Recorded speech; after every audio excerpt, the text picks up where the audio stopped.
चंडीगढ़ से, जहां हरियाणा कैबिनेट की आज अहम बैठक होने वाली है। कैबिनेट की बैठक में कई एजेंडे हरियाणा के रखे जाएंगे। हरियाणा आचार्य पुजारी को मंजूरी दी जाएगी, जहां पर अन्य नियुक्ति धार्मिक पेशेवर कल्याण बोर्ड यानी HAPWB को मंजूरी मिलेगी और बोर्ड हरियाणा के सभी धर्मगुरुओं की मौजूदा आर्थिक स्थिति भी जांचेगा और उनके जीवन यापन की लागत का विश्लेषण भी किया जाएगा। बोर्ड धर्मगुरुओं को एक निश्चित वेतन भी तय करेगा।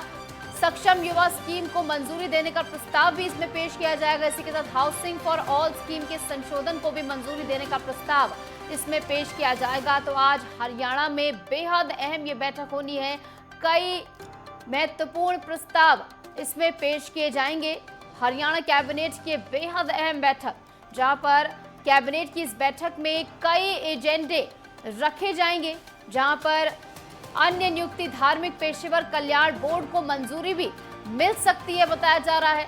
तमाम प्रस्ताव पेश किए जाएंगे। इसी के साथ बोर्ड हरियाणा के सभी धर्मगुरुओं की मौजूदा आर्थिक स्थिति भी जांचेगा, किस तरीके की आर्थिक स्थिति तमाम धर्मगुरुओं की बनी हुई है और उनके जीवन यापन का विश्लेषण भी किया जाएगा। और इसके चलते बोर्ड धर्मगुरुओं को एक निश्चित वेतन देने के लिए भी तय करेगा, यानी कई अहम प्रस्ताव इसमें पेश किए जाएंगे। इसी के साथ जो सक्षम युवा स्कीम है उसको मंजूरी देने का प्रस्ताव भी इसमें पेश किया जाएगा।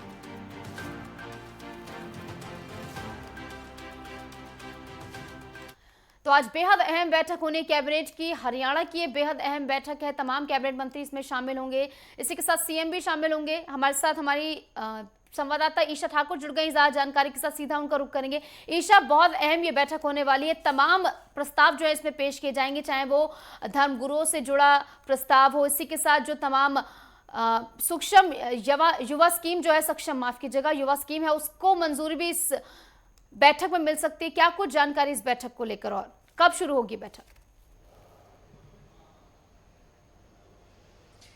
देखिए, बैठक थोड़ी देर पहले ही शुरू हो चुकी है। हरियाणा सचिवालय में हरियाणा के मुख्यमंत्री नायब सिंह सैनी की अध्यक्षता में कैबिनेट की ये बैठक शुरू हो चुकी है और माना जा रहा है कि करीब करीब 2 घंटे ये बैठक चल सकती है और इसमें कुल 8 एजेंडे आएंगे, जिसमें धार्मिक पेशेवर कल्याण बोर्ड से संबंधित प्रस्ताव को यहाँ पर रखा जाएगा, जिसमें धर्म गुरुओं से संबंधित जो चर्चा है इसमें की जाएगी कि धर्म गुरुओं की मौजूदा आर्थिक स्थिति कैसी है, जीवन यापन वो किस तरीके से कर रहे हैं, और एक कल्याण बोर्ड बनाया जाएगा। और अगर जो कल्याण बोर्ड को इसमें मंजूरी दी जाती है तो उसके मुताबिक जो सरकारी कर्मचारी को जितनी वेतन मिलती है उसके तहत भी एक वेतन निश्चित किया जाएगा जो धार्मिक गुरुओं को दिया जाएगा। इसके अलावा जो अहम एजेंडा इस बैठक में आने वाला है वो मुख्यमंत्री आवास योजना का है। इस प्रस्ताव को भी यहाँ पर मंजूरी मिलेगी और इस प्रस्ताव को भी यहाँ पर रखा जाएगा, क्योंकि देखिए हरियाणा में विधानसभा चुनाव अक्टूबर में होने हैं,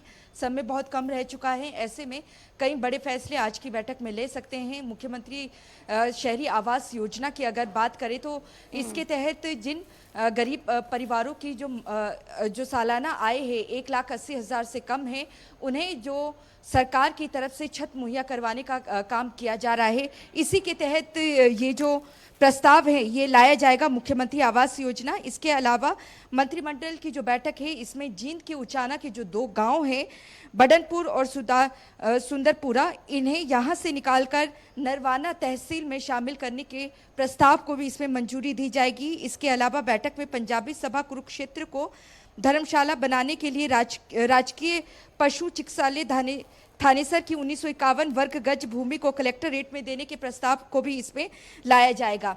ये तमाम वो एजेंडे हैं जो आज की बैठक में लाए जाएंगे, लेकिन जो अहम है वो धर्म गुरुओं से जुड़ा है और साथ ही मुख्यमंत्री शहरी आवास योजना, उसको लेकर आज चर्चा की जाएगी। और देखना ये होगा कि कैबिनेट की बैठक जिस तरीके से शुरू हो चुकी है और आज कई कार्यक्रम मुख्यमंत्री के हैं, पंचायत सम्मेलन भी उनका पंचकुला में दोपहर 3 बजे होना है, तो प्रेस कॉन्फ्रेंस उनकी तरफ से कैबिनेट के फैसले को लेकर की जाती है या नहीं, कोई बड़ा और महत्वपूर्ण फैसला आज के जो एजेंडे जो दिए गए हैं उसमें दिखता नजर नहीं आ रहा है।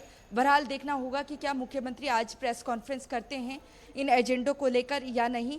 फिलहाल कैबिनेट की बैठक हरियाणा सचिवालय में शुरू हो चुकी है। जी ठीक है ईशा, फिलहाल प्रेस ब्रीफिंग का इंतजार किया जा रहा है, उसमें ही निकलकर सामने आएगा क्या कुछ बड़े फैसले सरकार की ओर से लिए गए। इसी के साथ अगर विधानसभा चुनावों के चश्मे से देखा जाए तो क्या कुछ इस बैठक के मायने।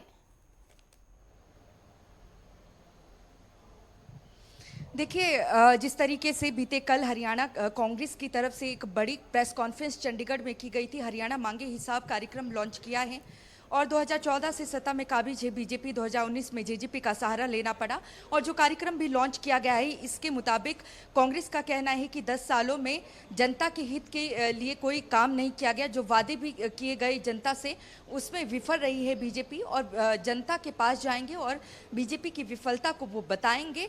लेकिन इन सब के बीच जिस तरीके से चुनाव के लिए समय 3 महीने का वक्त यहाँ पर रह चुका है, तो ऐसे में माना जा रहा है कि जो भी पुराने वादे थे उन्हें अमली जामा पहनाने की कोशिश यहाँ पर हरियाणा सरकार करेगी और जितने भी जो जन लुभावनी घोषणाएं हैं वो भी यहाँ पर जो आने वाले समय में है मुख्यमंत्री करते हुए नजर आएंगे। क्योंकि फायदा अगर उठाना होगा तो 3 महीने के भीतर ही बीजेपी को कई घोषणाएं अगर वो करती है और ज़मीनी स्तर पर उसे पूरा करती है तो ही बीजेपी को इसका फ़ायदा हो पाएगा।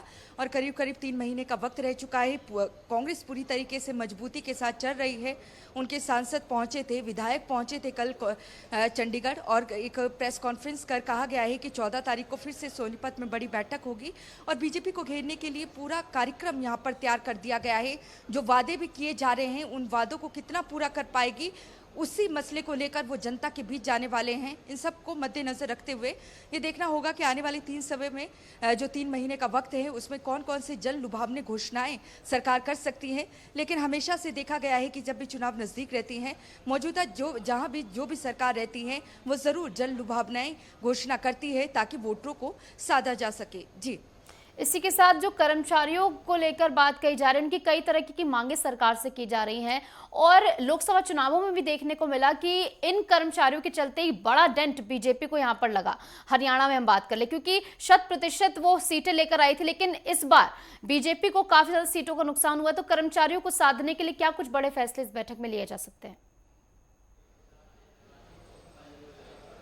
देखिए, आज के एजेंडे में कर्मचारियों से संबंधित कोई एजेंडा जो दिया गया है उसमें नहीं है। हो सकता है कि कैबिनेट की बैठक में कोई कर्मचारी से संबंधित एजेंडा टेबल कर दिया जाए, उसके बाद पता चल पाएगा कि क्या कर्मचारियों से संबंधित जो मसले हैं उन पर चर्चा की गई है या नहीं। हालांकि ये ज़रूर कहा जा सकता है कि ओल्ड पेंशन स्कीम, जिसे लगातार भूपेंद्र सिंह हुड्डा ये कहते नजर आए हैं कि अगर उनकी सरकार बनती है तो ओल्ड पेंशन स्कीम जो है उनकी पहली कदम से यहाँ पर लागू कर दिया जाएगा।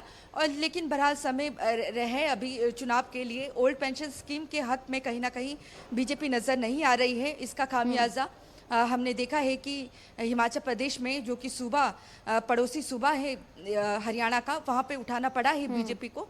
आने वाले समय में किस तरीके की घोषणाएं कर्मचारियों को लेकर भी की जाती है ये तो देखने वाली बात रहेगी। लेकिन ओल्ड पेंशन स्कीम जिसे बहाल करने की लगातार मांग कर रहे हैं वो बात जो है अभी तक अधर पे लटकी हुई है। क्या इसे सरकार मद्देनजर रखती है चुनावों के बीच में, वो अभी तक सामने नहीं आया है। जो एजेंडे आज टेबल होने वाले हैं उस पर भी कर्मचारियों से जुड़ा कोई मसला सामने नहीं आ रहा है।